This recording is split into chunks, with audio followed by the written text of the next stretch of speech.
Y'all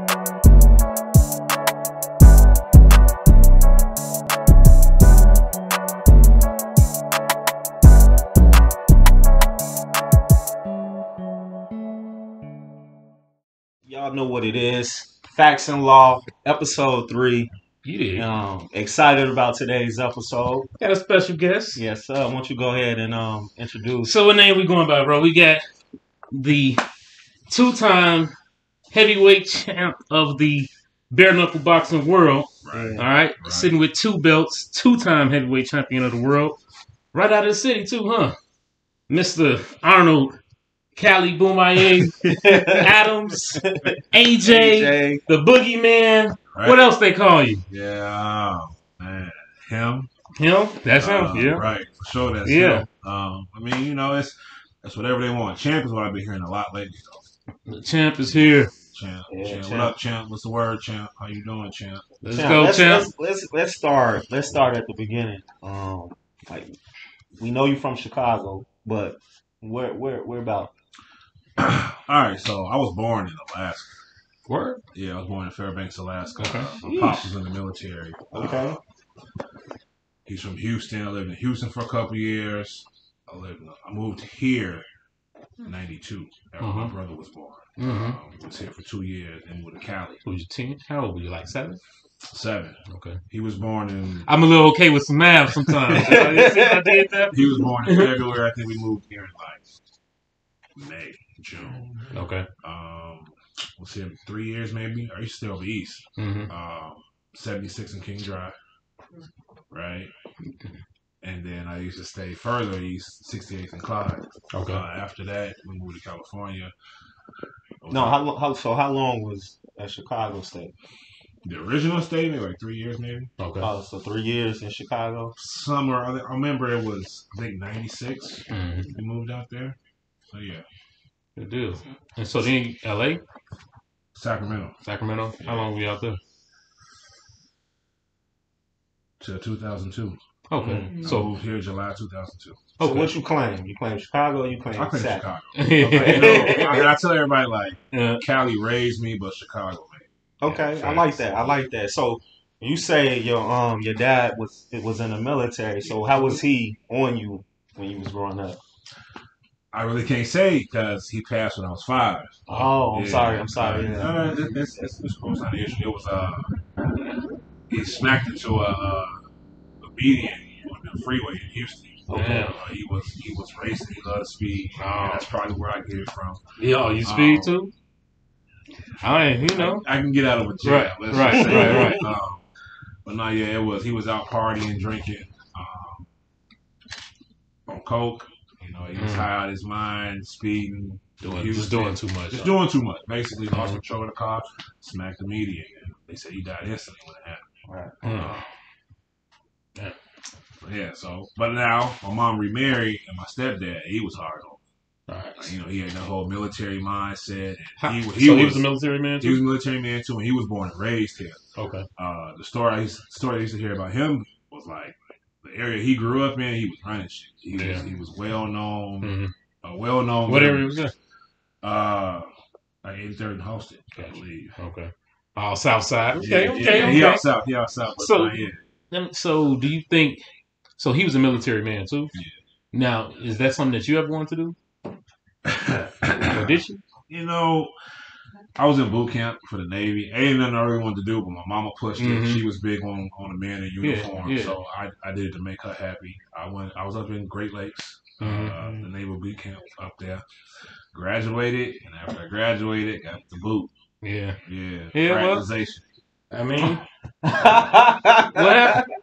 It was a shorty. Yeah. You know about that. You know about such things. Yeah, I'm military. Okay, so she was from New York, and she was Puerto Rican, and she had that real heavy New York accent. Just something about it. So wait, they expected you not to do that? It was after we graduated, so I'm thinking they expected. So you wasn't supposed to. Wasn't supposed to. Well, folks, man, I don't know how that's supposed big. to work. That's big. Synchronization is around the phone. Yeah, for sure. But man, people do it. But. I mean, But you know, I get it. It is what it is. And one for you. It wasn't for you anyway. Your story was written to go a different way. So how was you like growing up? Was you into the streets? Not at all. Like I was mama's boy. I love my mama, and she made a point to keep me away from the extra shit. I remember when we moved here. I think I was like 20 at the time, and I asked her if we never left. You know, where would you see me? She's like, you either be dead or you be running the streets. Or you be dead from running the streets. She's like, but you either be dead from running the streets or you would be really running the streets. Okay. Like, but even though when she said that, I was like, damn. She was like, you always find a way around money and, you know, a couple other things. I'm like, okay, I see that. That makes sense. I feel that. But at the same time, it's like,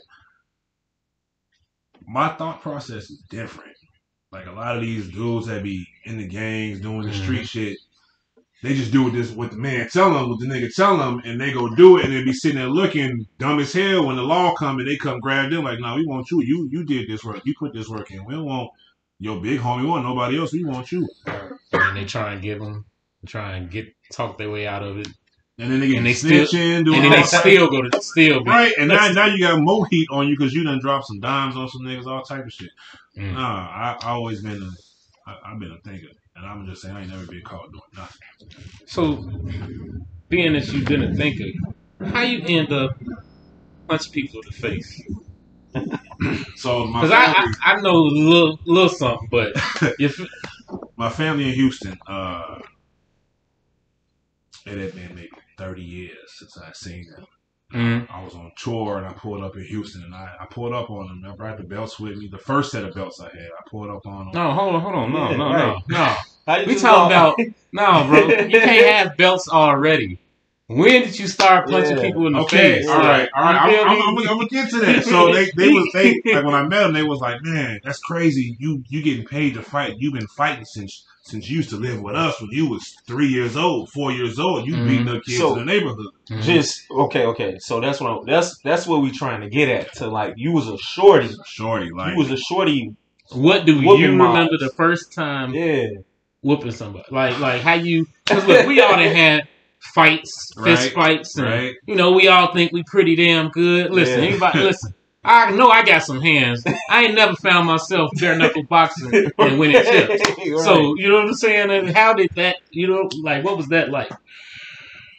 I don't remember none of my childhood fights. Okay. Middle school, couple of them here and there, nothing too serious. High school is when I really got active. Like it got to a point. Where'd you go?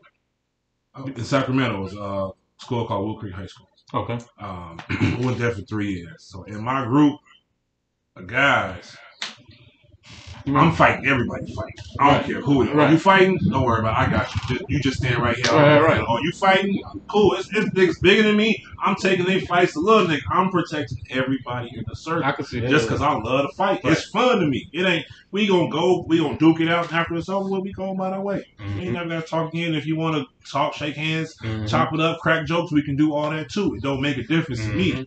I'm here for this. I really enjoy this. Yeah, I like that. I like that because I'm saying like that's different. You know what I'm saying? You get these guys who throw and then they ready to go get something and ready to go kill somebody. You one of them guys you throw. Hey, you good? You straight now? Hey, I'm gonna dust you off. All right. Okay.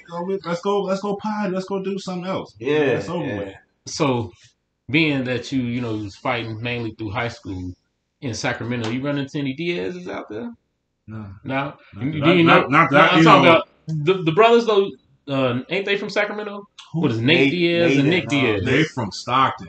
You're right. That's like, I got you. I remember. That's like an hour away from. Okay, got you. Yeah, I got you. Yeah, I was gonna say, man, I'm like, that's a new game. He like, oh shit! I probably whooped a couple of them in my days. Nah, yeah, I know exactly what you're talking about. So who put it in your head like you should take this to the next level? Like honestly, nobody. Like, cause I don't really talk to too many people. Like if you're in my circle, you're in my circle. But I don't really talk to too many people. But I just didn't know what I wanted to do. They're like, man, what you gonna do? What you want to, you get them questions, right? Yeah. Like, what you gonna do in life? I'm like, shit, I know one thing. I want to work a 9 to 5. Tell me about it. Do you remember? So, do you remember when we met?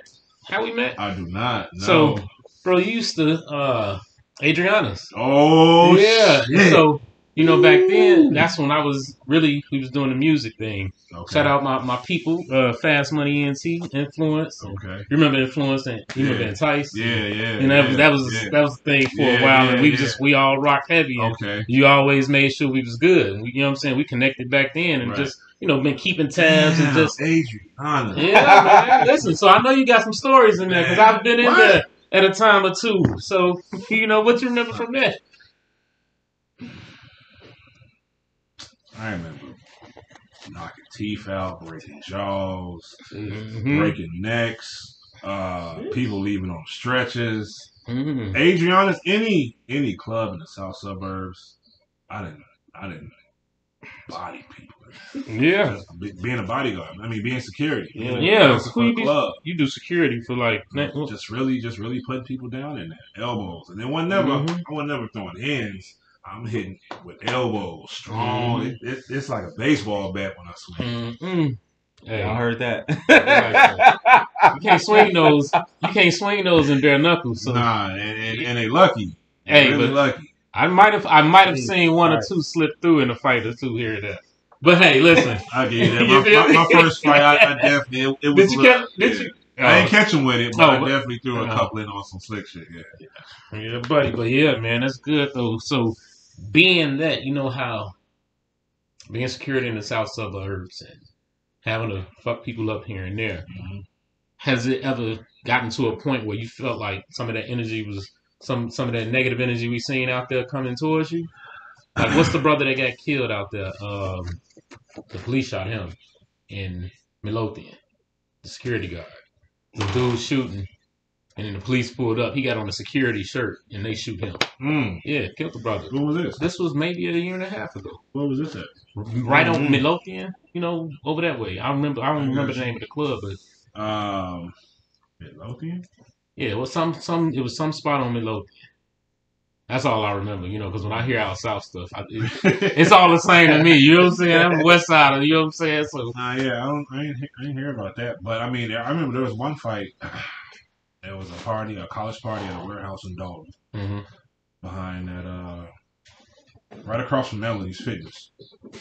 I don't know if you from out west or you don't know. Yeah, I'm like, everybody from out south know what Melanie Fitness is. Right. So it's right across from Melanie Fitness. It's a college party, and we tear the party up. And I mean, I'm dropping people. We run outside, me and my boy Vince. We run outside. And you working at this time, or you was just in the club? I was just in the club. Oh, okay, gotcha. But the promoter, everybody knew that, so, and they know that's right. And then like all of the hosts, the DJ, we was all like, gotcha. Yeah. So we run outside, chase people outside, and I promise that the guy can't be no more than 20 feet away, and we see the sparks from the gun, but he pointing directly at us. We side by side, he pointing directly at us, but now neither one of us got hit. Blessings. And I'm like, man, you see the sparks, and we like, boom, boom, and we check each other. Nah, you know what? Yep, let's go and get up out of here. We dodged bullets this night. Yeah, man, that's what I mean. I also saw when you be doing some other work, when you're not in the ring. What is it? I do bodyguard. You bodyguard for a few different people, right? For a few different people. Yeah, man. I see you with some cats in the city. They're not my clients, but you work with the company. What's your partner name? I follow the brother too. It was DPPA. Yeah, man. Y'all, I see you brothers moving around with them cats, man, and just they keep a lot around them, so just make sure they good, man. I legit I take pride in that. Yeah. Right. These the hottest niggas in the city. Bird, Dirk, Polo G, these some of the hottest niggas in the city that they got heat, and the fact that I get that call to come move with them and make sure they protected. And think about this, but of course you what you say you did in high school. Protect all. You know what I'm saying? That was the first thing I thought, and that's what you're still doing. You know what I'm saying? So it's like you take pride in it. So that's your thing. Yes. While my pops was in the service, and once he got out of service, he was in the security field. And I had no idea that prior to about 2 weeks ago. You know what I'm saying? Told me, this is what your daddy did. And this, bro, listen, genetics is a real thing, dog. Yes, that shit, like those mannerisms, those things that you just naturally do that shit that you carry. You don't know why you like that. Right. You know what I'm saying? So, right. I just know you like real shit. So that shit matters, man. Go ahead. Hey, real shit. That's what's up, man. So, when the next? I know you just regained the belt. Right. Let's right. You got. Let's see. Wait. What got you to join Bear Knuckle? Started doing MMA in 2007. Right. I'm at the house in Dalton, in the basement, watching Ultimate Fighter on TV. Mm-hmm. What do you think this is? 2007. Okay. I know I could do this shit. I fought for everybody growing up. I wrestled in high school, so I Googled a gym and got into it. Had my first fight December 2007, and never looked back ever since. Fast forward, I'm living in Vegas, 2017, and I get an email, or I get a message from a fight promoter on the East Coast. He like, there's this trial coming out. You know, I want you to come out. Yada yada. Here's the info. So at that point in time, it was either buy a flight to Philly or pay my light bill. I didn't pay my light bill. I bought that one-way ticket, slept in the airport, went to the chart the next day, did my thing. Like, I know I got hands, I know I could fight, did my thing. You was at heavyweight still, right? Heavyweight. Yeah, I was probably like 270 when I did it.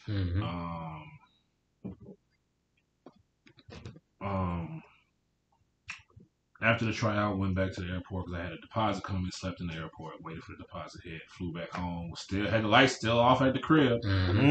A year had went by before I got a call.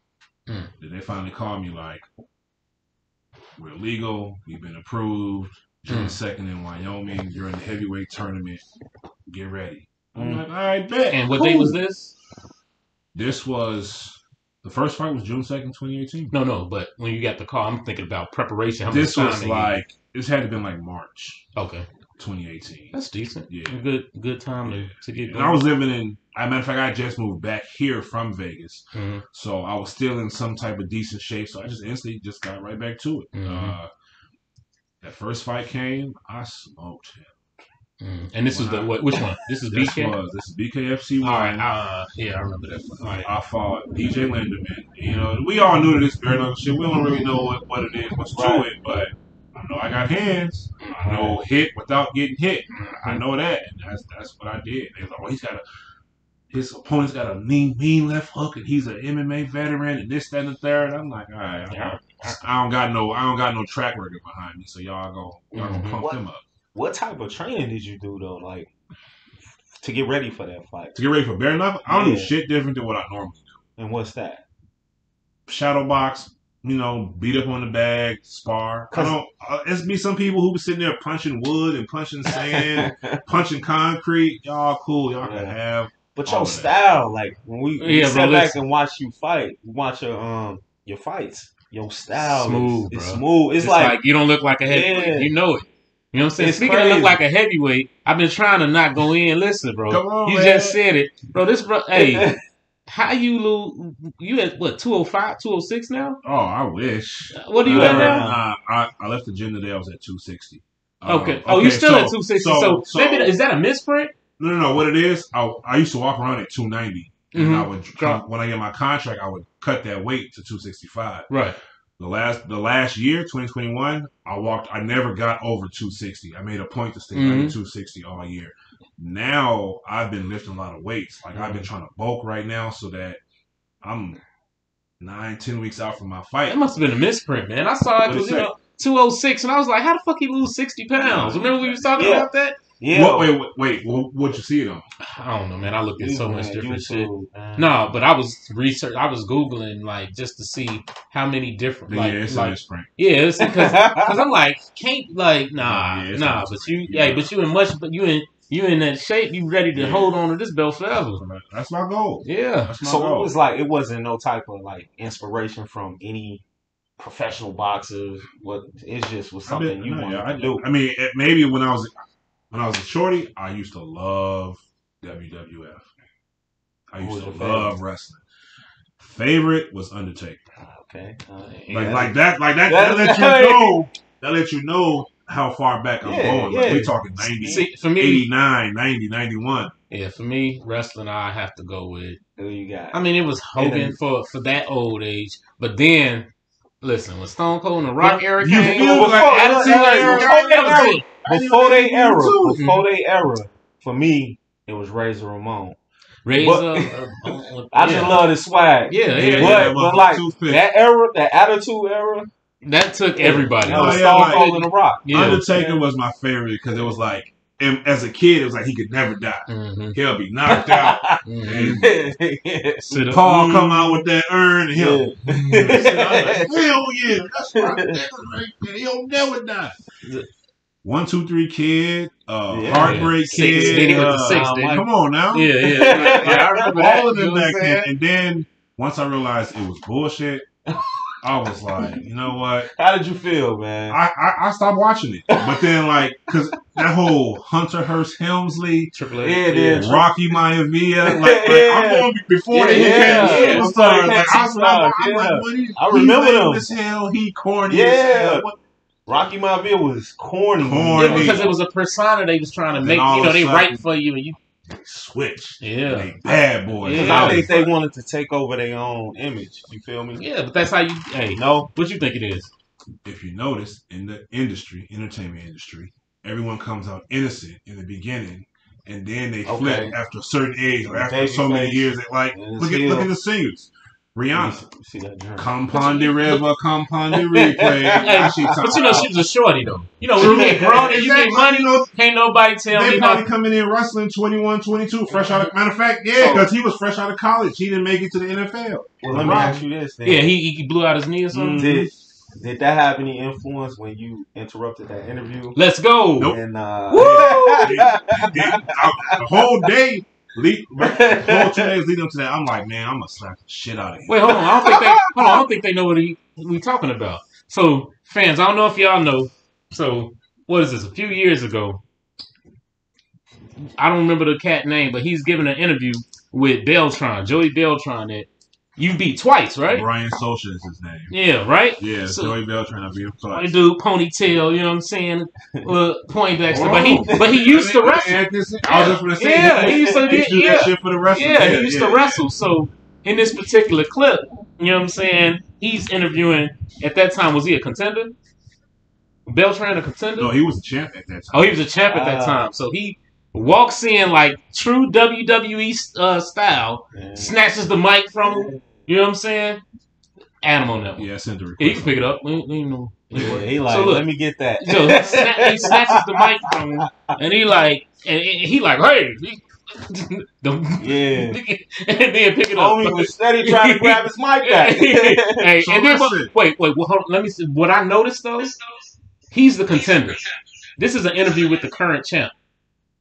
He gets in front of him and immediately turns his back on him like this. He ain't worried about dude doing nothing. In Chicago, if you turn your back on somebody, you have no respect for them. You ain't worried about them doing shit. My back. You feel me? Like, real talk. You know what I'm saying? For sure. I wasn't worried about it. Yeah. He just... Like, even if you watch the clip, he's smiling. He did out. We said that. It was like, man, he's smiling, bro. He knew what it was. But so, he did an interview. They doing a face-off. Him and the dude he about to fight. And he said, Joey, you're the first bare knuckle heavyweight champion. And he's like, yep, I am. Yep. And I'm watching the interview like, both y'all some hoes. All right, cool. Because they know it's false. I'm like, that's not true. Joey, he encouraged and ran with it instead of correcting him, but I already rolled him, so ain't no purpose in me coming at him. But you with the microphone. It's your job to know better. You're supposed to know this. You got it all the way wrong. So now, since you got it wrong nationally on the TV, I'm going to get you right nationally on the TV. Yeah, buddy. Hey, so he was like... some straight he was shook. He said he was shook. He said he was shook. Was that stage? Yeah, everybody thought it was stage. We also watched... an interview who? I'm not sure. Is that like the director? Or something like that? Because he was in an interview with the dude Joey talking about it, and he had mentioned something about he told you before that you have to promote yourself. No, for sure, that's what he said. Yeah, you know what I'm saying. He said we don't know how to promote you. You got to promote yourself. You got to make a name for yourself. why you don't know how to promote me? That's exactly what I said. Just put the camera on me. And then, watch what I do. Just take some clips and then just post them. You ain't got to come with no caption. You ain't got to direct nobody. I'm just post them. Let these people get to know me for who I am. Yeah. Exactly. That's exactly what I said. Yeah. And that's what, hey, let's go. Somebody told me they sent me a message like, they don't know how to promote their champs. That's the issue here. And when he said it, I understood what he was getting. I understood what he was getting. They don't know how to promote me. Is it? I don't even want to go there. Listen, I'm gonna go there. Listen, but I don't want to say nothing that's going. You can just turn it off. Sorry, live. Y'all just have to catch up with us. You know what I'm saying on the YouTube channel. You know what I'm saying. Right. We getting feedback and we want to give y'all a little taste. Right. But let's get it. So, where was we at? Why they don't know how to promote? So you see, they want this image of who the first one not the first one, maybe the second fight that you smoked them. Joey was the second fight. No, I was talking about Mr. America. Nice beard, good fight. That's Shoemaker, right? Shoemaker. Oh, when I lost. Yeah. No. That was a split decision. The one that you lost was. That's not Shoemaker. That's Chase Sherman. Yeah. I can't find nothing on this fight. It's not on a site. I didn't see it. It's only on the app. Listen, I don't even see it on the app. And it's a unanimous. Listen, tell me about that fight. Because that was something I wanted to get into. Because I know you had the belt. I never saw you lose it. And now I'm looking around. They don't really promote it like that either. So, when I fought Chase, it's literally 7 days before we fought, I married my mom's mom. My grandma, at one point, I lived with her, she raised me in the church. So, that one hit different. And I couldn't make the fight. I couldn't make the funeral because I was getting ready for the fight. So, and then my mom couldn't get a flight. Her flight out of Alaska was canceled coming to the fight. Oh, so your mom's still in Alaska? No. She's here too. Okay. But she went back for the funeral. She something happened with her flight. She didn't make my fight. So now grandma's gone. I missed the funeral. You're not here because you're out there with her. And then it was other little shit that was going on right before the fight with the promotion. And I'm like, damn. So how do you feel the fight went? Because they said it was unanimous, but it wasn't. Of course, I gave it to him. Yeah. Because I didn't return. I didn't fire back like I normally do. Okay. I was making him miss. He won it in the 5th round. But he didn't. I had a scratch on my eye after that fight, and I said he poked me in the eye. That wasn't no punch that dropped me. I ain't never been dropped before. That wasn't no punch. And then my eye from here all the way to the back, I'm looking to the right. You see the scratch. They gave it to him. UD. I say, okay. I see what it is. Y'all. They want to carry a certain. Listen, the market is not that widely accepted. Nope. So you got to look at where they are. Yep. Where the fights are and what where they where the fights always happen. Yeah. The country is the states. Country is the states. I went to go to the last fight. Nowhere land, New York. Nowhere land. Bro, it's just I'm looking at flights. I was like, how the fuck are you supposed to even get there? Right. You had to fly to Buffalo. And then drive a few hours, right? You know what I'm saying? I'm like, bro, because we go to fights. You know what I'm saying? Bro, and I'm at the next one. Hopefully it's at least in Florida somewhere. It's one this weekend, Hollywood, Florida? Yeah, I fly out. I got a 6 o'clock flight. Okay. 6 a.m. flight out there. That's what's up. So, yeah. The next one, April 21st. Ooh, where's it going to be at? Pembroke Pines. That's Florida, right? That's right next to Fort Lauderdale. I'm with that. 420, we get there the day before. You know what I'm saying? Let's get it. Yeah. Oh, I did. Look. Hey, because I was going to go to the Earl Spence fight. And you guys fight that weekend in Dallas, but it's my son's birthday. I know we're going to have a birthday party, so either going with us or I ain't going in. I'm not bringing a 3-year-old to the fight. You know what I'm saying? So it's it's hating on it. I've been waiting on this fight for the longest, but I'm with it. That's a perfect consolation prize. Florida. Yep. It's a Thursday. Just to give you I'm with that. It's on a Thursday. I'm with that. Let's talk about these titles. How do it feel, though? Everybody when you first won the title. When I first won, it was I can't even say it was an exciting feeling because I told them what it was. It was a tournament. It was a 3-round tournament. And I smoked everybody in the tournament. And I told him after the first round, I was like, these belts are mine. Y'all don't have nobody in this tournament that's gonna take these belts from me. Nobody's gonna stop me. And I blew through everybody. Won the first set. I told y'all I'm not happy about these. I told y'all what it was. So they put me in the Hall of Fame for bare knuckle, and I was like, nah, this don't feel right. Like they love me. And damn, what's the name of that city in New York? This is where you fought last? Nah, it's where the belt, where the Hall of Fame is. Okay. Kimbo in the Hall of Fame. Kimbo? Kimbo up there, Mike Tyson in there. Ali is, even though they're not bare knuckle boxers, just is it like the Fighting Hall of Fame? Basically, that's what it seems like, because there's a lot of glove boxers out there in there too as well. That's what's up. Damn, I can't even think about it. Let me ask you this though. So we know we see you in these fights. You don't get touched much, but what is the feeling after the fight? The next day, when do you feel it? When is it like? It depends. That Joey fight, I felt it. My hands was done.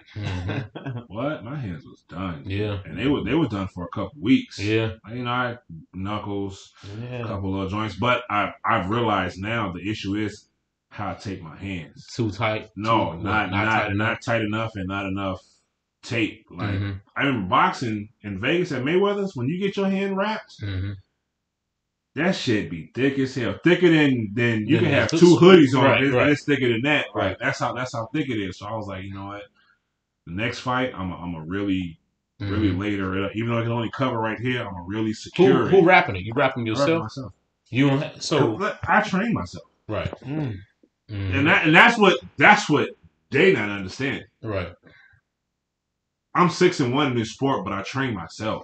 Everybody I'm fighting got coaches, got trainers, teams, investors. They feeding them, doing all this shit, workout regimens. No. I do this on my own. So since you the champ, nobody's tried to invest? Nope. Not how you would think. But I get it though. The sport's new. Right. Okay. It's still kind of frowned upon because of how bloody it is and how gruesome. Bro, and my thing, it ain't no.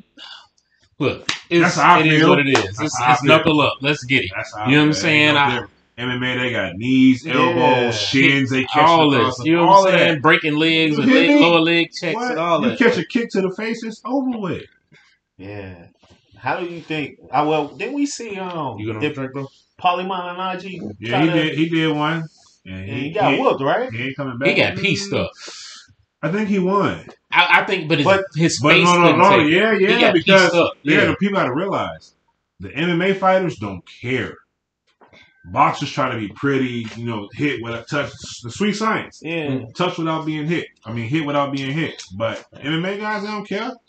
They gonna eat whatever you throw in. They gonna let their face be. Look, let me ask you on that point. Do you think he got pieced up so much because he not getting out of the way of jabs and shit, thinking it's the hand protector? He just was catching them, huh? He was catching them. The dude he fought, who was an ugly motherfucker, don't care. Ugly people don't care. Right. Like, I'm not. You heard that? Hey, his face gonna be. I'm not a pretty boy. I'm not none of that. But I'm not ugly. I'm far from ugly, and I got kids at the house. Tell the camera. Tell him. I'm far from ugly. Matter of fact, 7 bare knuckle fights. I ain't never had a black eye, busted lip, busted nose, none of that. But have not seen damage. You're right. Hey, listen, bro. Me? Yeah. But I got kids at the house, so I can't come home fucked up. Can't do it because they gonna look at me like. And then I'll be damned if my son try me thinking he's seen me get my ass. I'm pretty sure that's the last thing he's thinking about. I told him, I was like, it's gonna come a point in time. Your nuts gonna drop, and you're gonna think you're grown. You're gonna challenge me. And I told him, I was like, in front of his sister, I said flat out, I'm gonna beat your ass. Damn. So I'm waiting on that day to come just so I can show you. So I get it. I be thinking like that, you know what I'm saying? My son only 3. Yeah. Oh, well, he'll be 3. My son 12. Hey, but listen, my nephew grown and he be on it. So sometimes I be like, just wait. I be like, just wait. The day you do, I'm like, hey, show you the fucking nephew ass. But I think he would have tried you already. I think he would have tried you already. No. When they grown, it's like you get in the we ain't. I ain't trying my step. We ain't worried about that. I never tried. Like my dad wasn't like there all the way, but I never tried him. You know what I'm saying? I ain't never tried my dad. So look, I definitely tried. You tried your dad? Yeah. But it was a certain way. Yeah. You know what I'm saying? It's like, hey, I always go to nature and shit. Think about lions, right? When them real shit. When them male young lions start getting their ass up and smelling themselves, you gotta get the fuck on to get your own. Right. You know what I'm saying? Real pride. Shit. Start your own pride. You can't have this one. So, shit, it be like that. I heard you mention, you said Mayweather, Jim. So you've been there. You met him? I was there for 2 years. I never not like, but I'd have been this close to that man, and watched him shadow boxing. So what do you feel if you had to give your top 5 fighters? Boxing or MMA? If you want to mix it up, whatever. Yeah, if you want to mix it up. All right, so give me boxers and then give me MMA. Yeah. Boxers, top 5? Yeah.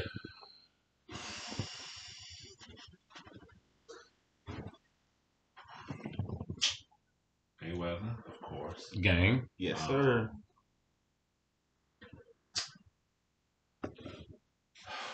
I'm not going to say Ali. Okay. Sugar Ray. Okay. Which? I mean, Leonard, right? No, it's two. It's which? It's Leonard.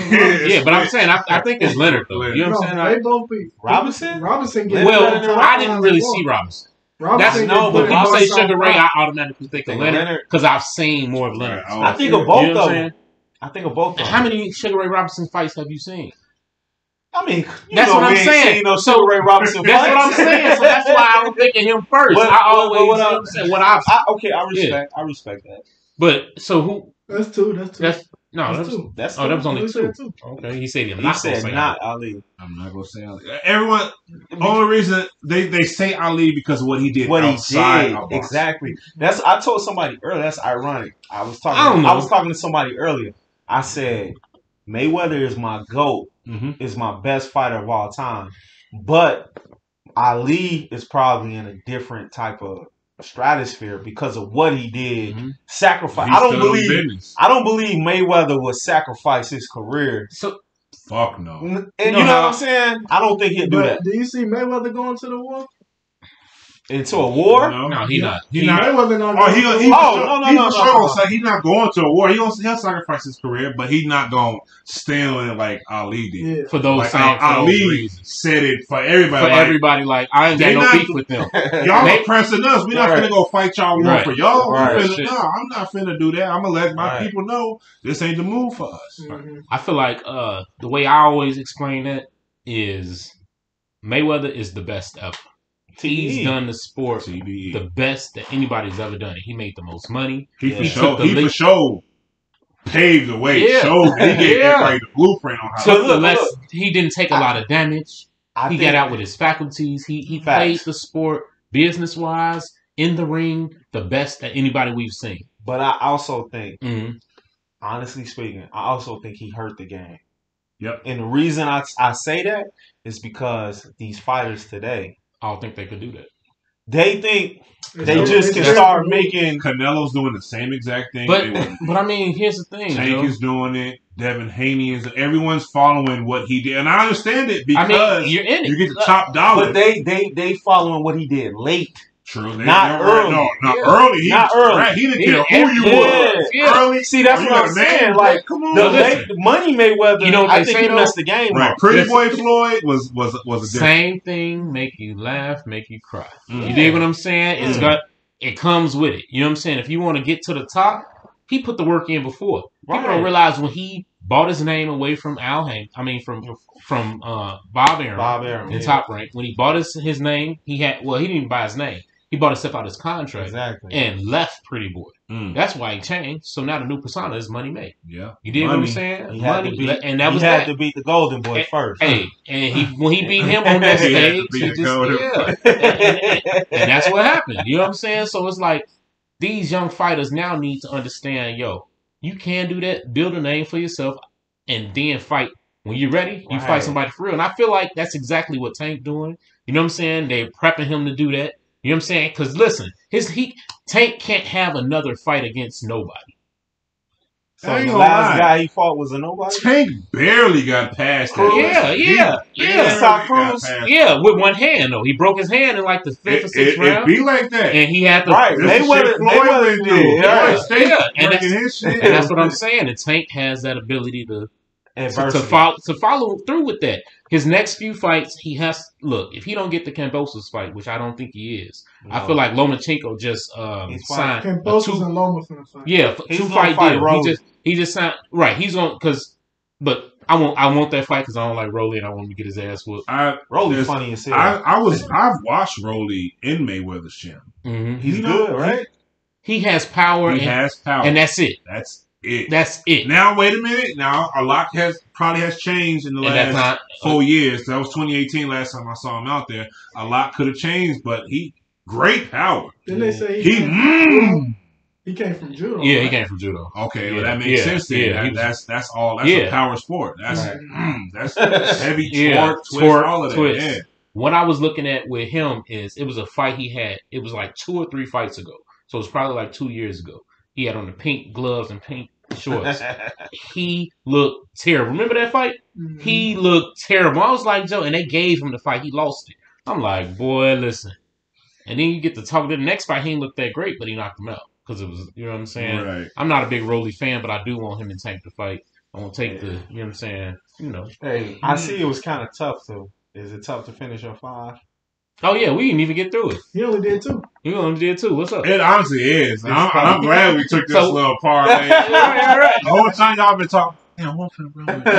So we got boxing, and then you got to do MMA. So you want to flip back and forth. He said he could. I'm finna combine. I asked you to combine it first. Combine MMA. The MMA is easy. And then I'm gonna do mine. It's really not. I don't think it's I started in MMA, so I really followed it. Like George St. Pierre,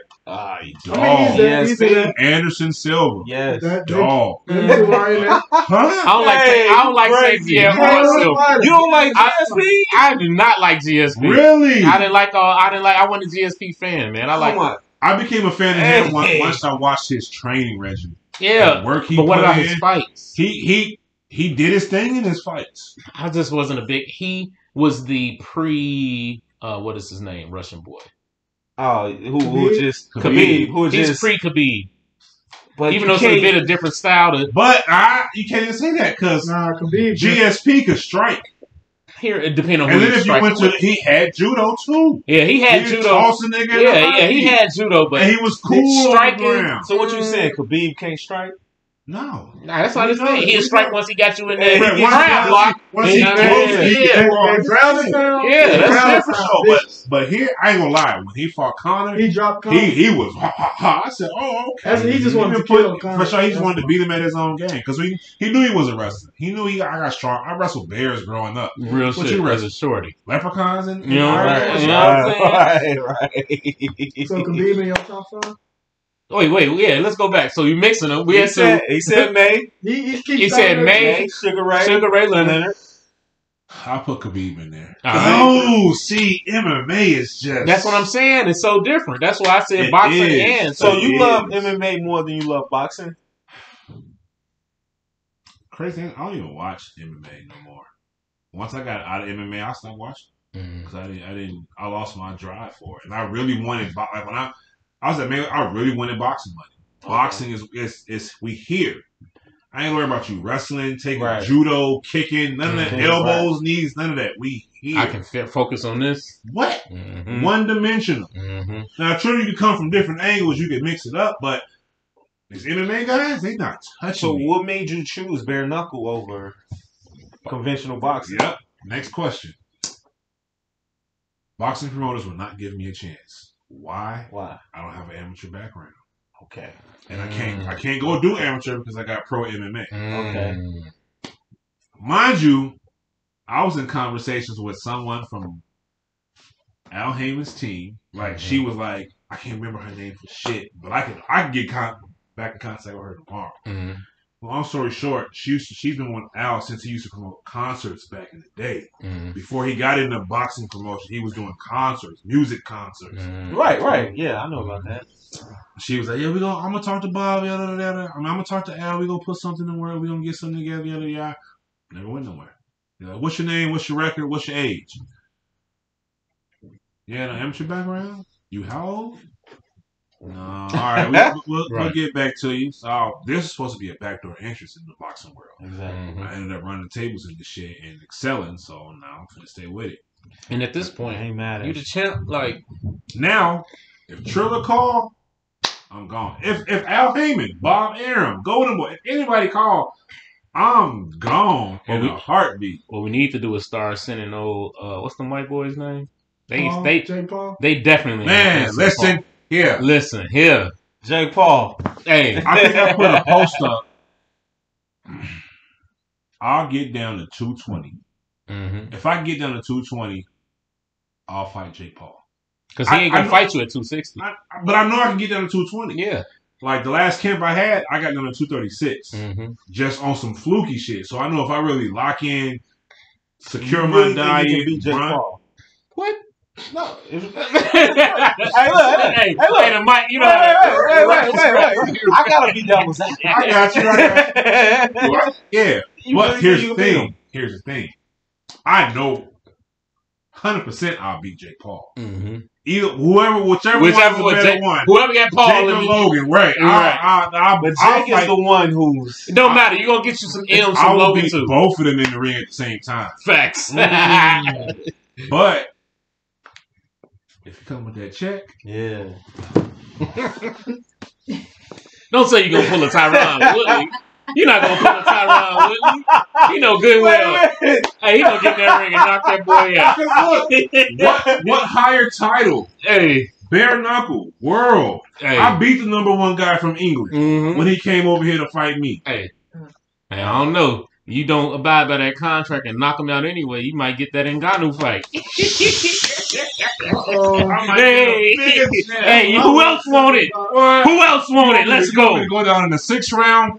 Okay. Sure, we with all that. Hey, wait a minute. Time out. Do that shit really go on? I believe it. I don't see why I wouldn't. I mean, especially in his lane, in that lane. Yeah, this is TV. Because if he knocks him out, his ratings go through the roof. His checks get bigger. But if he loses, what happens? What happens when you lose? It's over with. Oh, we knew he was a high. So that Willie fight. What you think happened up? A little bit. Oh, wait. The who fight? Hold on. Willie. That's a clear thing. So it's like, I don't know. What he hit him with, an overhand, right? It was a right. I don't know if it was an overhand, but it definitely was a right. But like the whole sequence, it was like, it was like, wow. It was the timing. Doom. He hands down. It's so puzzling to me, man. How long you been fighting Woodley? That's what I'm saying. And you fight MMA. This is why it's so puzzling to me. You fight MMA where you got to block from all angles. We're talking about a guy who ain't never had an amateur background. You were a champion. Oh, you mean Paul? Yeah, but listen. How do you do that? I mean, even here's the thing, Joe. Look at fight MMA. You should be able to beat him in boxing. But you know what I look at too. All right, let's just play. I'm gonna play devil's advocate on it. Let's say Paul. You've been rich for a long time, right? Okay. You don't got to get up and go to work. You already super athletic. Your money. You go to the gym, and I'm just gonna train in these gyms for a year and a half. I mean, that's what he's been doing. He said he's been training since he was 8. Wait, boxing. Look. They are athletic. That don't mean they good boxers. Right. They just some rich white boys. That's it. Paying off people. Paying what I'm saying is, bro, they still. Hey, listen. You knock out a few people in training, right? Pay them off. Bro, that shit. Cut the check. That shit don't make sense to me, bro. I mean, somebody that fights, just because you do MMA don't mean you can't box. Let me stop you there. Go ahead. The difference between MMA and boxing, this is MMA speed. This is boxing speed. This is what it takes to the speed, the IQ. Boxing is a lot harder than MMA. But we're talking about so Willie wasn't getting in the ring with Mayweather. He was getting in the ring. That's very true. With Paul, brother. What he was 3-0, 4-0 against Nate Robinson. Right. Against another MMA fight. What was that? But think about it. Yeah. But what I'm saying is he's been putting his attention towards training in the gym. He can pay for the sparring partners. He can actually be in there throwing punches at people for time. You know what I'm saying? Whereas this dude is He ain't doing that. You know what I'm saying? And the best way to get ready for a fight is sparring, in my opinion. Because you can run and lift weights and hit the bags, do all of that shit all day. Mm-hmm. Sparring is realistic. It's what you're going to do in the fight. It's how you're going to move in the fight. Your response, your reaction. Right? It's simulation. And it pushes you more than any workout you can do. Because when you got to think about what you're finna do and what they going to do and what your next move is. You're defending and you know what I'm saying? I can imagine that's the hardest part of it. So if you got money to not have to, like you look at these stars, right? I look at this shit all the time. Like these niggas be bulking up to whatever superhero weight, be in the gym every day. Yeah, you ain't got to get up and go to work. You can put they paying you to go to the gym. They paying you X amount of dollars to do this. He got the money. He ain't got to do shit but focus on getting your ass up. Like we got to go to work. We got to, you know what I'm saying? He called Jay Leone. I know Jay Leone from Mayweather. Jay Leone's a great coach. I watched him in Mayweather's coaching the kids, coaching some of the other fighters in there. He knows his shit. He brought him in, flew him in his PJ. Yeah, you know what I'm saying? Like he has nothing but time to train and get the best, hire the best trainer. Get the top. Not the nigga that's just in here trying to figure it out. You know so Willie can't do the same thing. Hell no, he ain't got that kind of money. He don't have that money. He ain't got that kind of money. UFC. Them fighters. Look, I know Dana White and Francis put it on blast, and then Jake Paul is putting it on blast. He just Francis was like, I gotta borrow money for my training camps. That's the heavyweight champion. Heavyweight, right? That's the heavyweight. That's the heavyweight. Yeah. That's the one I called out. Yeah, because I heard he called you out. He's not a boxer. I heard he called you out. Let me correct you. I know. All right, we talked about it. It may have been fake. That tweet. The real question is he ready for me? Let's go. I understand he's been on the bigger stage. I understand he's a bigger dude. He's stronger. Cool.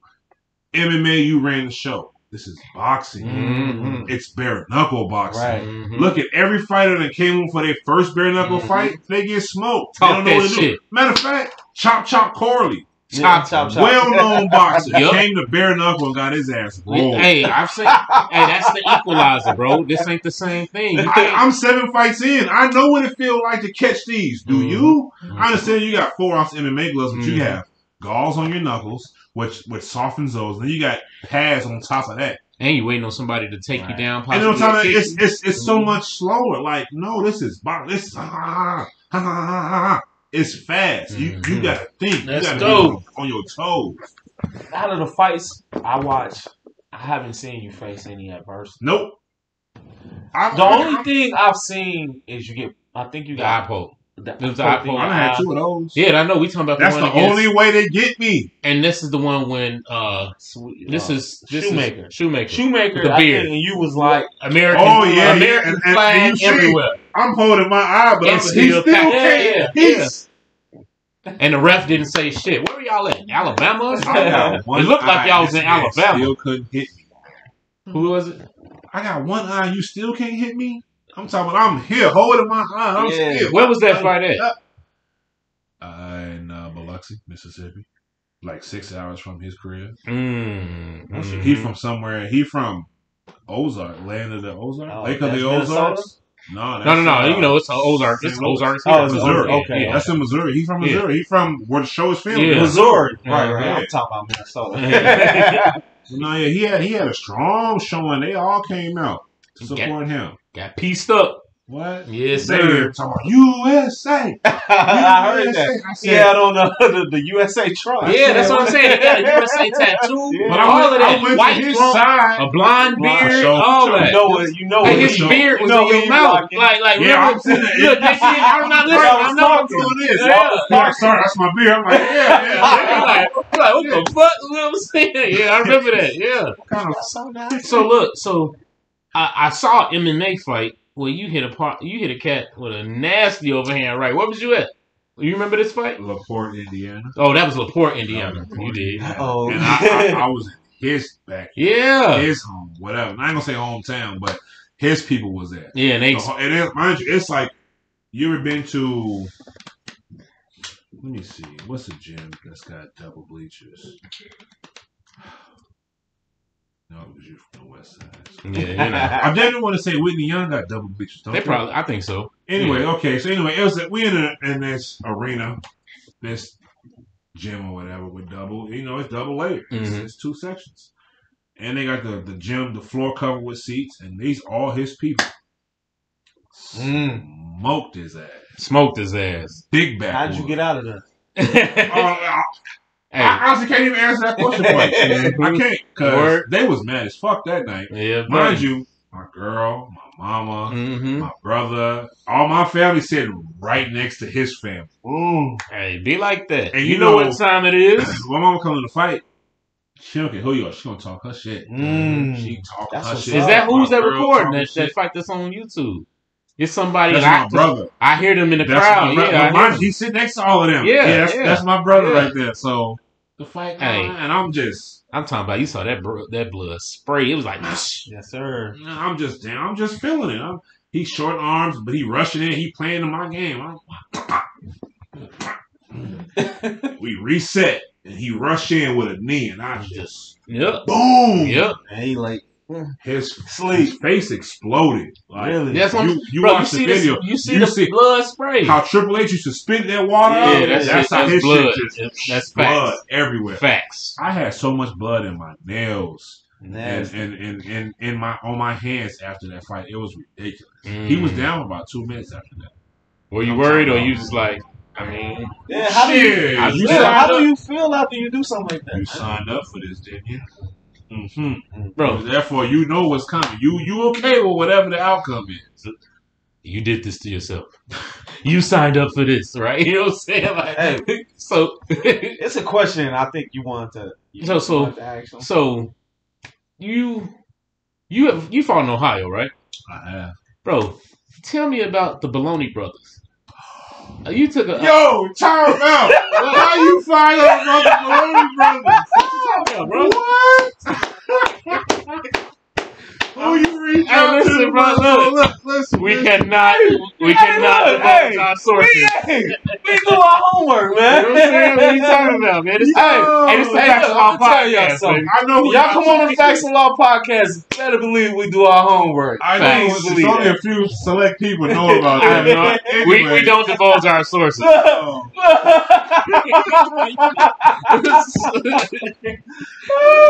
So okay, we gotta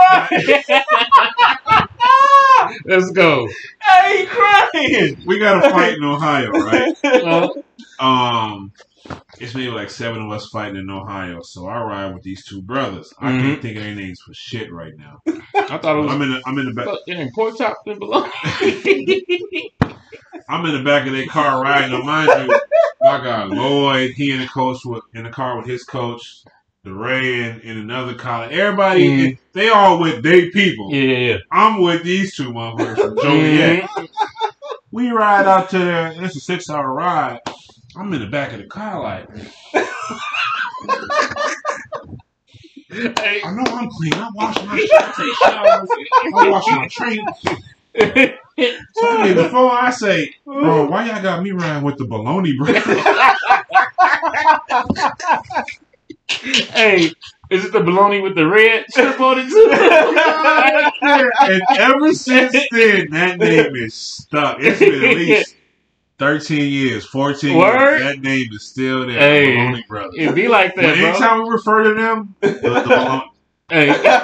Jason Graves. That was the one. I can't remember the other brother's name. The one brother that was driving, the one that was a fighter, his name was Jason Graves. Hey. And I called them the Baloney Brothers. Let's go. That's wild. You know it.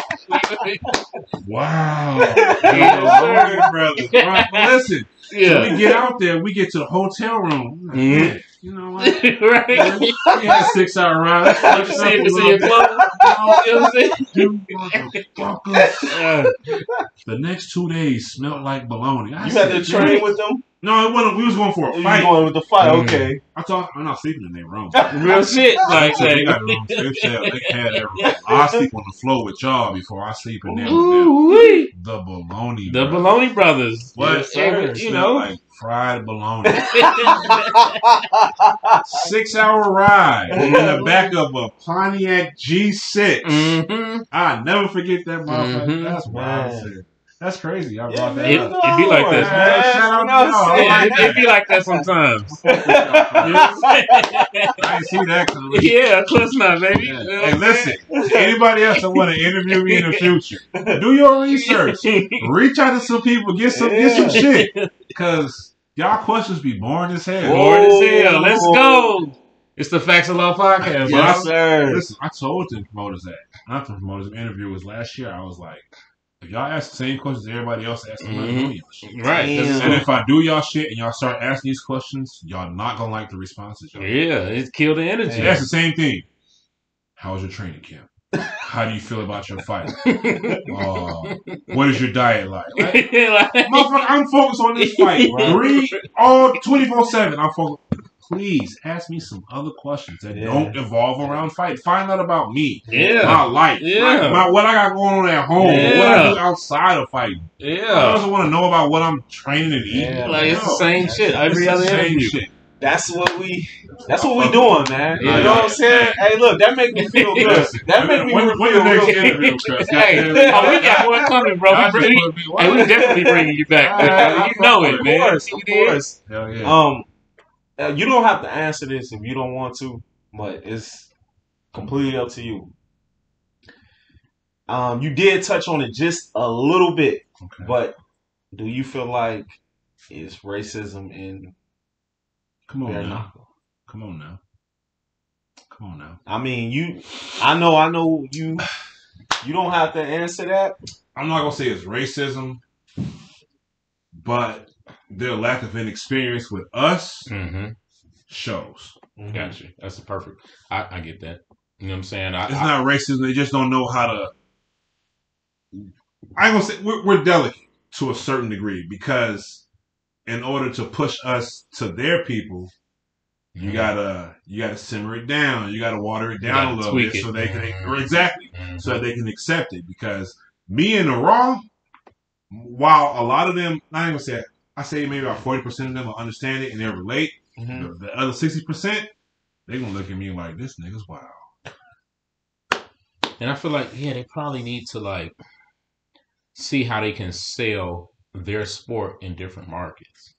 We need to get something here. You dig what I'm saying? Listen to him. We was just in Jackson, Mississippi. What's the college down there? Hey, no, listen. What's the college down there? Listen. No. I'm going to let y'all do your shout-outs. What's the college down there? The goddamn college that Jackson State. Who's the coach for Jackson State? Deion. Why the fuck wouldn't you reach out to Deion Sanders? Listen, we both pay Jackson State a hell of a lot of money every month.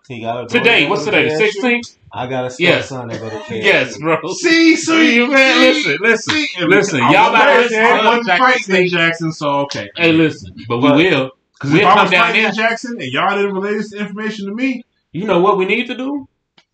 Listen, that new football arena. I mean, listen, we need to get a bare knuckle fight down there. That's what, and we pay handsomely to that school. Where? Jackson. I do it. Listen. I'm broke right now. As soon as I was Jackson, I went to Blue Georgia. Food was fire.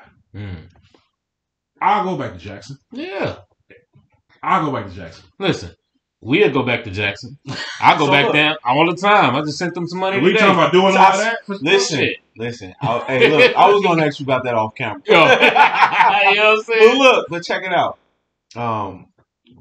So this sport is basically Southern. I can't even really say Southern. Northern New York. It's country. It's country. So what, like Mississippi, Alabama, Florida. You know, Florida is like this. Yeah. Honestly, it can go either way in Florida. But who they cater to, who they promote to, who they, what cities they post in, it's country. Rural kind of, right? It's country. Where do you see this sport in 10 years? That's a good one.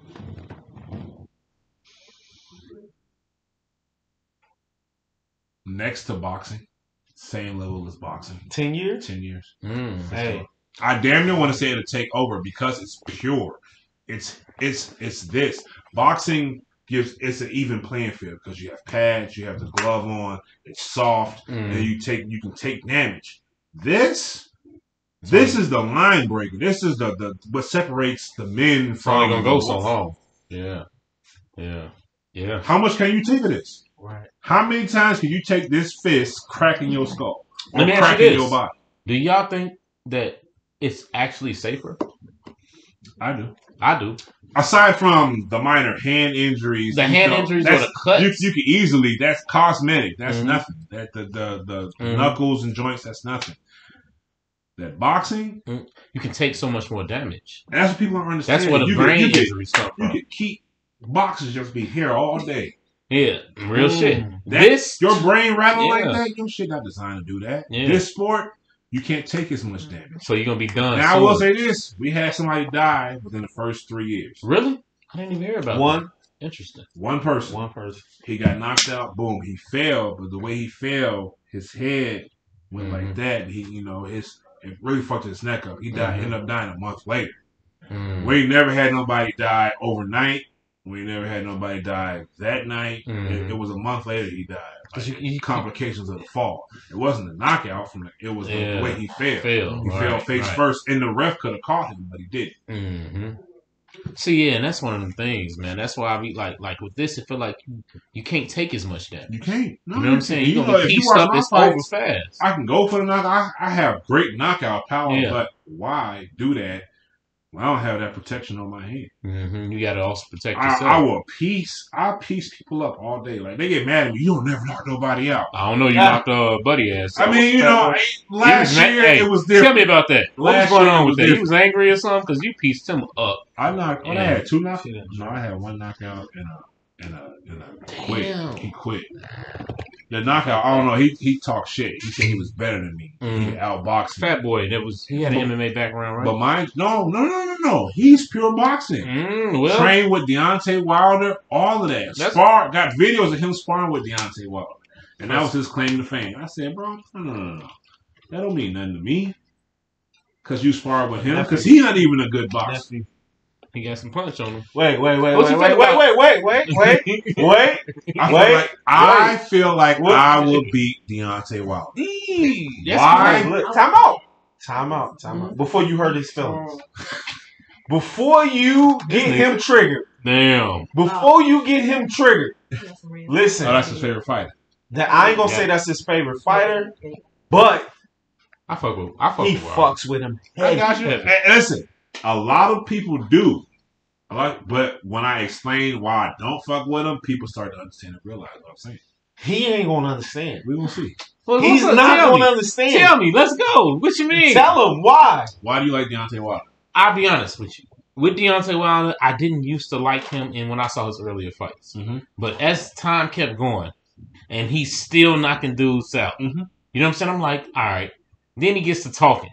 And he starts promoting the black race, the black people, and I love it. You know what I'm saying? Listen, I'm gonna tell you, I'm a big fan of. Listen, speak about it, brother. To this day.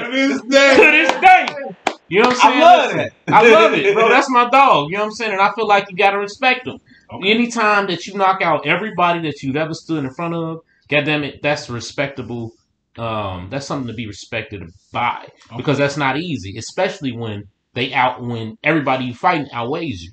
You know what I'm saying? By at least 30 pounds. You dig what I'm saying? So it's like, bro, and you didn't start doing it till you was 18, 19. You know what I'm saying? So I respect that, and I feel like people should kind of think about how hard it is to not listen. But that's what I'm saying. I feel like you gotta respect somebody that takes that on late, knocks out everybody that's ever been in front of him. He's usually undersized. You know what I'm saying? And on top of that, your brother. Nigga, let's go. Okay. All right. You want to go? Go ahead. No. Okay. Listen, I respect that he's a brother. I respect the blackness, till this day, I respect all of that. But I separate that from boxing. As a boxer, he's not it for me. He's not technically sound. We know that. I know he got dynamite in his right. That was always my issue. Technically, he wasn't a boxer. I know this the equalizer. Yeah. Why are you watching heavyweights for technically sound boxing? Oh, I love that. I love that. I love that. I love that. You gonna watch my fight? Damn, nephew. I love that. Hey, look. I respect that. But when you so used to watching when you so used to watching welterweight, middleweight, that's what I'm saying. When you so used to watching that, you have to respect when you see somebody like Tyson Fury. We talking about champ. We talking about Tyson Fury. These are, I would say, a handful of heavyweights that are real technical. But you know why? Boxing. It's a reason for that. The reason what I say to combat that is, look, you got to look at it. When you're a middleweight, welterweight, you can do all these jabs and pick somebody up and keep them off. So Ali wasn't jabbing, bro. He wasn't throwing 200 punches. Though. And he also He also took a lot of damage. That's why he didn't make my list. Ali didn't take damage till late. No, bro, he still was. He wasn't taking damage early. Look, bro. Listen, what I'm saying is, it's still different. A jab, getting a 300-pound man off of you, ain't gonna be the same as a 145. He's stopping. They niggas walking through. Yeah, they gonna hit all that. You don't have time to pack all fights. So what a big call Tyson Fury? Tyson Fury. Listen, Tyson Fury. Listen, Tyson different. Tyson is different, bro. He's technical. He set traps, and he can move. And he's fucking 270 pounds. And he's a legit heavyweight. He's 7 feet. 6'7". I know he was like 330 at one point when he had that big ass flat tire hanging around. That's what I'm saying, bro. He beat Deontay. That's what I'm saying. A jab. That third fight. Yeah. Tyson Fury wasn't in his best form. He didn't have fuck all that. Go for it. Tyson Fury's been playing with Deontay from the beginning. Deontay Wilder has dropped everybody, sat him down to the point where they couldn't get up. Tyson Fury got up and still and played with him. He really made it a fight. The thing, when he's 30 pounds, 40 pounds heavier, but look, that first fight. It's harder to drop. First fight, if Deontay Wilder didn't drop him, it's also hard. He would have won that fight. He would have definitely lost. I said that. The first 4 rounds, people gave it here and there. I'll be honest. I gave the first 4 rounds to Deontay. He was more aggressive. And then Tyson ran the next 5 through like 8, 9 rounds. Then he got dropped. You dig what I'm saying? How long you been watching boxing? Forever. Okay. I don't know. So, therefore, in championship fights, it's control. Wilder coming out 100 miles an hour in the first 4 rounds. What is he doing? He landed more punches. That's fine. That's cool. That's fine and dandy. But what is he doing? He overexerting himself, trying to prove. Whole time, Fury, especially that third fight, because he know what it is. I'm gonna let you do what you do. I'm gonna weather it. Ali had this. He'll weather the storm. Let you do what you're gonna do. Let you tee off. Exert all that energy, because in his mind he knows. Once you're done, he's going to pick you apart. Mm-hmm. And eventually, you're going to be sitting there waiting for that right hand to go to sleep. Yeah. And the thing is, that's what Deontay was doing. But you got to remember, Deontay Wilder don't win rounds like that. Nope. All fight, he waiting on that equalizer. You know what I'm saying? Because he know if he let you get tired, he let you exert yourself like Ortiz always. The second fight against Ortiz. Mm-hmm. It's same losing thing. every round. It's same thing. We was at the bar watching. Me and you watched that fight. And he got excited. Ortiz got excited. Thought he was going down. Yeah. I learned that early on. You can't blow your load when you see them rock. You still got to remain calm and come in control. Because as soon as you get the trying to not you done drop 70% of your energy. The energy bar in the game. What? For sure. What was it? Fight night and UFC? That bar is gone. Now you sit here and all it takes is a quick. Now let me ask you this. Have you felt that in a fight? Tell me how that goes in an actual fight. I have. Give me a fight because I didn't early on in my MMA career for sure. Okay. For sure. Matter of fact, I lost some belts like that. You know Daniel James? I've heard the name. He's from the West Side. That's why. Right. Anyway, we're gonna skip past him. Okay. I'm the champion for this promotion out there called HFC. Out where? Out in Indiana, Northwest Indiana. Okay. Chicagoland, Northwest Indiana. They bring this guy from Louisville, Dontel Mays. We fight the Horseshoe. We going. Southern Indiana. And this is MMA, right? No, that's right here. The horseshoe. Oh, the horseshoe. He from Louisville, but we fight at the horseshoe. Because I worked at the Southern Indiana right there by. Okay. Go ahead. Finish. Oh yeah, Louisville was your old crib. Yeah, yeah. I'm sorry. So he from Louisville. We fight at the horseshoe in Hammond. Okay. And we going, and second round, boom, crack his shit. He stumbles, so I get the He's legit running around the cage. I'm chasing him around the cage. Excited. I blow my load. Mm-hmm. Round 5, this motherfucker. I shoot. It's a horrible shot, and I fall into a full mount. He literally fall right on top of me. Mm-hmm. I was like, oh fuck. I'm burnt out at this point because I blew my load trying to knock him out. Yeah, throwing the punches and shit. Now you got this. What is he? 200 and what? He 260 on top of you. On top of my chest, mm-hmm. and I'm talking. He just. And I'm blocking. I'm moving. One slip through. Boom. Mm-hmm. Oh fuck! Here we boom, mm-hmm. boom, and I blew my load. Had I not chased him around that ring, you could have just chilled. If I would have remained calm and skipped my way in and then bing, it would have been a different outcome. You blow your load in the fight, it's over with. Because there ain't no time to recover. You don't have no time to recover. That 1 minute you get between rounds feels like 20 seconds. We just saying that with Cambosis and Tio. Teofimo. That minute feel like 20 seconds.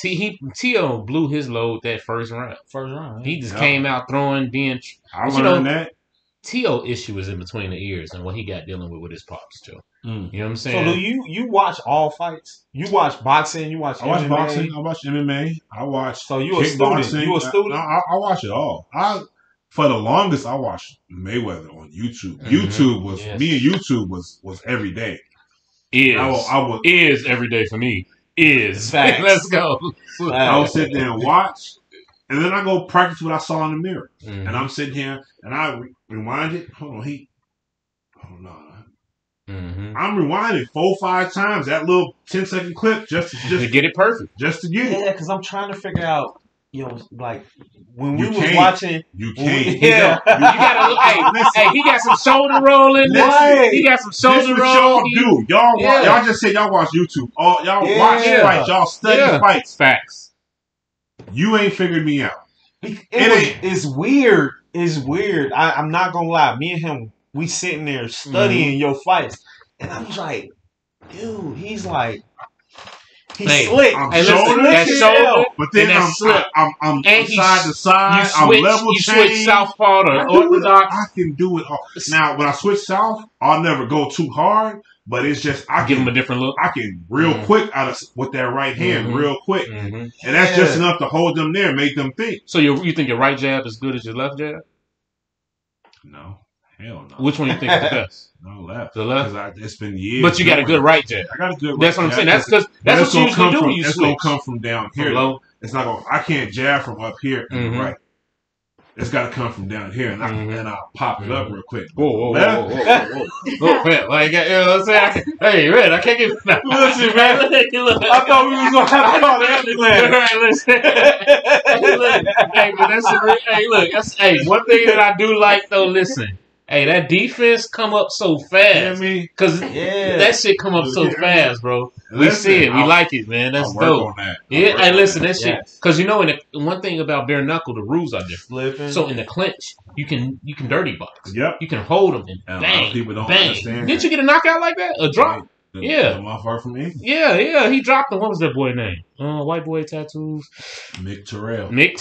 Terrell T-I-R-E. I was like, what the fuck spells it like that? Made him quit. Yep. He dropped to his knees. He didn't get back up. He let the 10 count go. He said no. And I'm like, what y'all talking about? He said no. I watched the clip. They showed the clip. He was like this. And he said no at like 8. Yeah. I was 7, like, 8. Damn. Yeah. You can see me in the background. Like going ham. Yeah. So wait, that last fight, didn't you? What song was that you came out to? Right. The last one? Yeah. He was jacked. He was ready. He was lit. Nardo Wick, who wants smoke with us? Remix. Hey, listen. Who versed though? I mean, it was That's funny because the original song with the remix has Nardo Wick first, but for some reason that night he started off with Dirk verse. And then mind you, listen, he started with Dirk. No, I didn't tell him to do that. He just and shout out the DJ because he knew better. Sure. He knew what time it was. He fuck with me. He know where I'm from. Yeah, bro. Hey, I'm gonna start it on Dirk first. Let's go. Yeah. Shout out to Dirk. To Smirk. Shout out to Smirk. And went straight in the Smirk verse for sure. Gang shit. I love it. Now, but hold on. I think my best entrance was when I fought Mick Terrell. And I came out to that G Herbo. Let's go. Chicago. What was the name of it? Break Yourself. What? I know the audience know that. What? I'm talking about the song dropped on the speaker, the PA system. What was that at? Break Yourself, fool. It was in Tampa, Florida. Ooh, we need to get back down. As soon as I heard the smoke shot up, and I just came out with a bounce. Dancing. Oh, yeah. I remember. Yeah. Make yourself cool. Hey, what we got to do to get some brothers to walk you out on the next one? Who I got to talk to? It ain't gonna say it ain't coming out your salary, huh? Right, you get the sponsor. You get the sponsor together to pay for that. Cool, you did. Let's get it. I'm not paying. I ain't gonna lie. It'll be like Adrian Broner. I had somebody on my phone. And they was like, "Man, the next show we got to bring out. You got to come out with Herb, or you got to come out with Polo or Dirk, or yada yada." He was like, "We could really do this, yada yada." I was like, "Yo, that sound good." Ain't coming out my purse. It ain't coming out my pocket at all. Now, mind you, while I would love to have them walk me out, absolutely, but it's like, that bro, really puts me over the top. Come support us, because we know what we need to do, bro. Is we have a heavyweight champ out of our city, bro. That shows love to everybody he deals with. You know what I'm saying? So he protects these brothers. Look, we need something at the UC. Honestly, I'm gonna keep it real at the United Center. On the west side, you heard me. You know what I'm saying? But we need to go ahead. Hold on, wait. Let's get it. There's more. The other belt. Ooh, listen, explain this title. The Big Birds. Yes, sir. So this is the world's oldest title. Bare knuckle boxing, the world heavyweight title. From 1881. Say it again. 1881. The last person to have this was John L. Sullivan. Let's go. But your good brother, Bomaye, has AKA the Boogeyman. Let's go. Say it again. The Boogeyman. I got that. Let's go. It's my belt.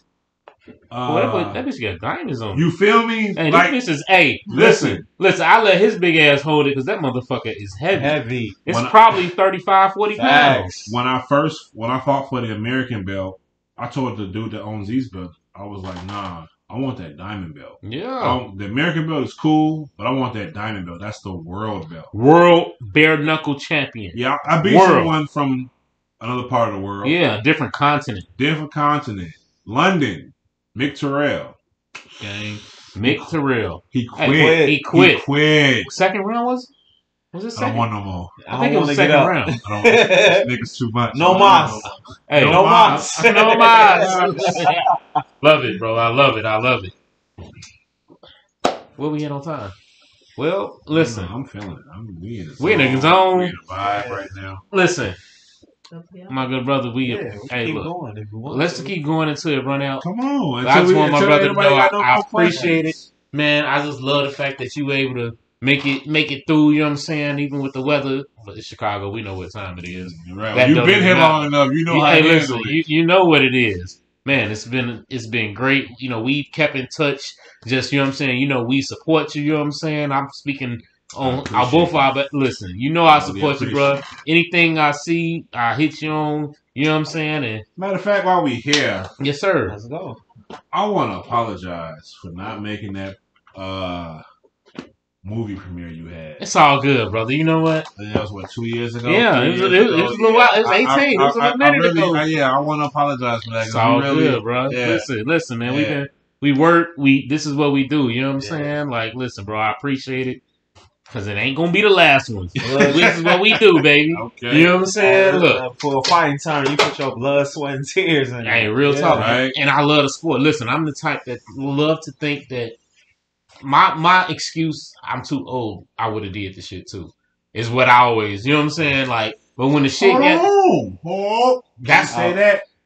Dude, I coached Brandon Boss Hog Johnson. Okay. I coached him for his last fight. Shout out Boss Hog. Brandon Boss Hog Johnson. Shout out. He from New Orleans, H-Town. Shout out to him. But I coached him. Mm-hmm. I think he's 44. I think he's something like that. Something like that. I coached him to his first fight. His first victory, bare knuckle. He had his first fight. He lost. He brought me in for his second fight. Me and my boy Tom Schoaf. Mm-hmm. How long you been working with Boss Hog?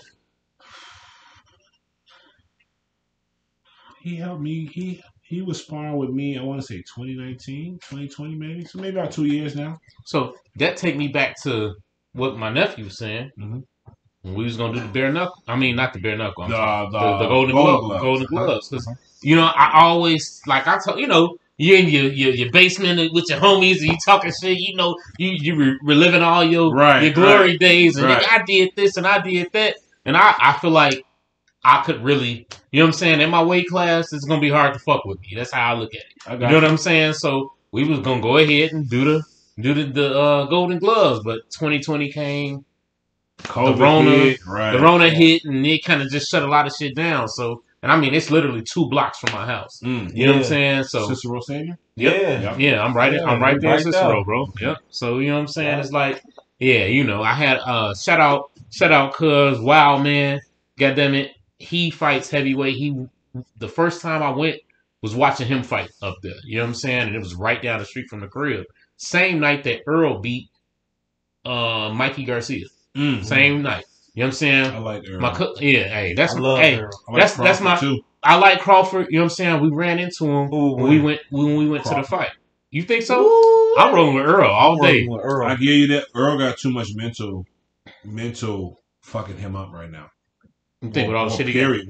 What about the driving accidents? But what about the time when they face each other? You don't think he'll be over that? Nah, that don't mean nothing. That's just like that's when they do all that. That's like trying to find an edge. And I'm in this shit. So will he gonna beat you guys? Yeah. I give him you guys, but Crawford is built different. For one, he can fight southpaw or orthodontic. Either one, he's comfortable. Y'all niggas, hold on. You niggas just said orthodontics. That is braces. No. I said what he. I said it wrong. Proper 12 is talking. I swear to God. Orthodontics. Say it the right way. It is. Say it. Hold on, now I gotta figure it out. You gotta say it. Orthodox. There you go. Hey, look, man. Hey, proper 12. Hey, proper 12. Shout out Conor, man. Yeah, right. I'm on my Conor McGregor shit. I can't lie. I'll pick this over Jameson. I'm trying to tell you. I said it. I asked y'all this before we started drinking. Yep. I'll take this over Jameson. I said, if I'm at the crib and I'm chilling with my homies, proper 12 all day. Mm-hmm. But if I'm at the bar, they usually don't have it. I'm going to go with J-Mo. Because, they don't have it at the bar. I can see that because this is smooth. It's smooth. Yeah. Like, I'm mad. I ain't had to. Yeah, we done, and I can creep through. Cool. That's. I'm glad we done. You do got a nice little ride. But yeah, man. Yeah. No, I see Crawford getting it. Really? Yeah. It's a mental game. Crawford don't have the same mental defects that Spence has.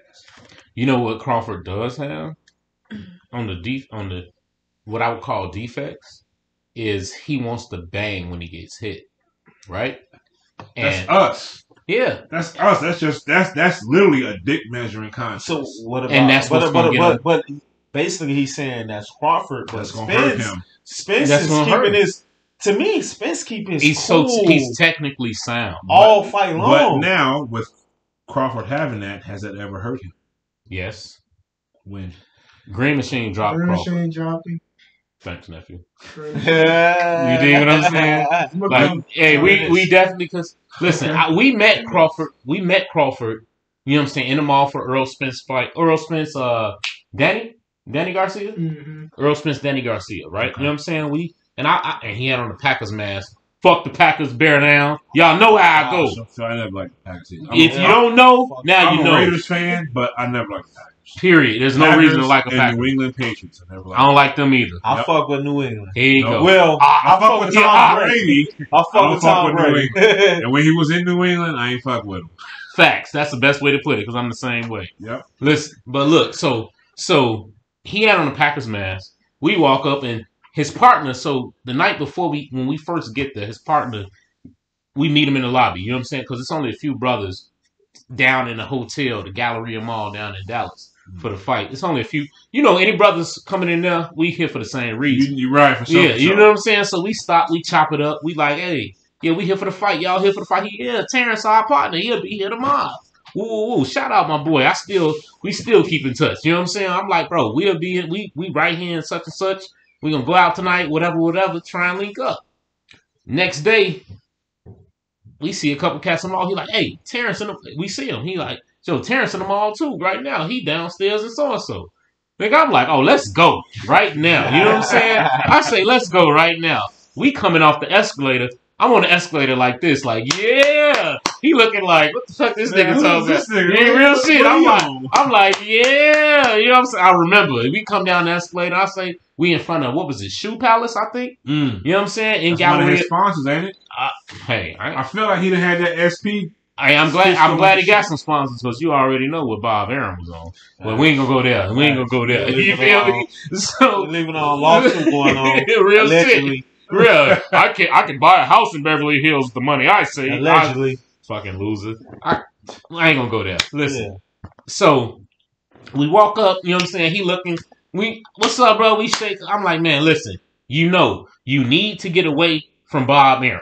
That's exactly what I'm like. If Earl Spence get that Pacquiao fight before you know you're in trouble. Right. You know what I'm saying? I'm dead ass. And I was like, and bro, why you got on this Packers mask? She like, who your team? I'm like, I'm a bear. We whoop y'all ass all the time. I was like, but not next year though. Because I knew Aaron Rodgers was going to leave. I'm like, but not next year. You know what I'm saying? And he didn't leave. Yeah. No, he finna leave now. Yeah, this was 20. This was what? We did. This was during the pandemic, Joe. So this was the fight. Did he have a fight? He was there this year, wasn't he? Yeah, he went to the fight. No, I'm talking about Aaron Rodgers. Aaron Rodgers, that's what I'm saying. He was there. That was his last year. What fight he was at? This is Danny Garcia and this was Earl Spence. 2 years ago? He was there? Now, yeah, he was there. He went to the fight. This is during the pandemic. He went to the fight. Yeah, we empty anyway. Well, yours was. You know what I'm saying? The one that went over. So, he came to the fight during the pandemic. You know what I'm saying? That's the one when he fought Danny, and he was, like, what's up? Trying to call him out. But I'm a big Earl Spence fan. I expect him to win that fight just based on he's a strong pressure fighter. Right. Or, he's southpaw, but he's technically sound. The thing that I think gets Terrence Crawford into trouble is he's a fighter. He's not a pure boxer. You know what I'm saying? He pop in and out. He has a very snaky style. He'll pop in, you know what I'm saying? Whereas Earl is, hey, the whole time. You know what I'm saying? That don't work all the time. It doesn't, but it's been doing pretty good. That snake style for sure work. All the time. When you bait, you got a bit of a snaky style. You know what I'm saying? Now you understand. Being under. You know what I'm saying? I set traps. I do it all. Your style is. We love it. These heavyweights, the MMA heavyweights, they slow. Yeah. Because they're waiting on too much. Boxing heavyweights, they'll be a little bit faster, but boxing heavyweights don't put combos together enough to catch me. You think they want 2 punchers? For sure. Yeah. Not 4 or 5. If you want to drop me, the only person that's really sat me down, Andrew Tabiti. When did you fight him? I never fought him. I was his sparring partner when I was at Mayweather's gym. Okay. He's a cruiserweight. But he puts punches together like nobody else. They're fast. They're crisp. They're strong. First 3 rounds, we going back and forth. We making each other miss. We'll catch each other every once in a while, but for the most part, we make each other miss. 4, 5, 6, he eating me up. Why? Because he takes it up another level, and he's throwing 6, 7, 8 punches together. But I bet that's something that you learn to do from fighting. I can do it. I can do it, but if I'm fighting somebody and and then they stumble or whatever, okay, cool. I'm gonna just keep doing this. I ain't finna 6, 7, 8 punch your combo your ass for what? For what? 5, good. So yeah, man. Listen, bro. Can't front. We've been doing this. A little bit of background about us while we only got a little bit of time left. We've been doing this for longer than we even realized. You know what I'm saying? Superfacts had a podcast that he invited me on years ago, audio. 2 years ago. Yeah. Right. No. 3 years ago. That's what I'm saying. More than that, yeah. 3 years ago. And you know what I'm saying? We got family ties. You know what I'm saying? But we always had a great working relationship. Right. So we kept moving. We kept grooving. And we've come to this. This is the 3rd episode of our new podcast that we've come together on. We had one before called... I saw the last one. What? The Culture Conversations? Who? No, he talking about that. Right. You know what I'm talking He talking about you know what I'm talking about. You talking about the last of this incantation. Hey, listen. Hey, you feel me? Listen. We're going to talk about the real, We ain't going to talk about that. But. You know what I'm saying? But we will talk about the real. We asked the tough questions. Yes, sir. You know what I'm saying? And discuss the tough answers. I want to thank you, bro. Like, this is the first time I ever been in the presence of a champion. Okay. No. I'm lying. That's some real I'm lying. I've sat next to Mayweather. I stood next to Mayweather. So, same situation as me. Like you never close to him. Didn't talk to him, but I was next to him. He was at a park in Chicago. I forgot the name of the big guy that trains him, who's from Chicago. Who be taking the body shots. I know what you're talking about. He's from Chicago. I forgot his name. I saw him at the Golden Glove joint. He was at the door when we were going to get in. Cursing people out because this guy his damn name. I know exactly what you're talking about. He was at a park it's right up on the north. tip of his tongue. Nate. Yep. That's all I know is Nate. Right. He was at the park. He was at a park up north. And Mayweather was there. So I was in the presence of greatness. That's his man right there. Yes, it is. But this is the first time I ever got to like talk to a champion, heavyweight champion. I'm gonna keep it real. Me as well, bro. Exactly. Listen, it's people don't understand. Nate Jones. People don't understand, bro, how what you doing and on the scale that you're doing it, how important that is and how valuable that is. Like, bro, listen. I can say that because I don't. To this day, it still surprises me how much of an impact I have on people's lives. Bro, listen, it's a big deal. We appreciate it. We know it's nothing to shake your head at. Listen, keep going. We got you, bro. Hey, listen, you'll be back on this podcast, I guarantee. As long as you want to come, you here, baby. You know what I'm saying? That question y'all asked about the Bologna brothers. Hey, listen, bro, listen. We work, bro. We work, man. No, for sure. Y'all take it serious. Yeah, bro. We do what we supposed to, man. Thank you, brother. Appreciate it, brother. I appreciate that. Y'all real. And listen, just when you know, just know, I'll be doing a lot of thinking, a lot of talking, and a lot of whatever. Let's get it. You know what I'm saying, bro? Anything you need, let me know. And on top of let's that, go. Y'all from the crib. Let's go. Love. Do you know how many times I've talked to Leon Rogers? Bro, listen. He still won't bring me on his Leon's locker room or WGCI. Yeah. Hey, well, WGCI might be playing, but I guarantee we could be on Power 92 by Sunday. Hey. Facts. Hey, look. Super facts. Let me shake your hand, brother. Okay. Hey, I appreciate you coming through. Showing us love. Let's go. Bringing your belts. Hey, ain't nothing but love. I appreciate y'all having me, honestly, because I've been waiting on the crib to show me some love for, I don't know, for 3 years now, 4 years now. Yeah. The crib won't do it. Bro, they just don't know. But you know what I'm saying? I get it. You know, everybody, I ain't gonna say everybody here, but like when you from this city, when you from that city, they don't support you until they know. Outside. Bro, I feel like as long as we can make sure they know, they will. We got to let them know. You know what I'm saying, bro? Here at Good Energy Studios, we're going to make sure we let them know. You know what I'm saying? We're going to do what we need to, and we're going to get it. Okay. Let's go. Where can they follow you at? Yes, sir. Listen. IG, Arnold.Bomaye, BOMAYE.Adams. Twitter, Cali Bomaye. Cali _Bomaye. Snapchat, Cali _Bomaye. Facebook, Arnold Adams, plain and simple. That's all I got. But I'll go follow me, support. You know, bro, you got some merch. I'm interactive. I got merch. I got social media. You know, I got hoodies, t-shirts.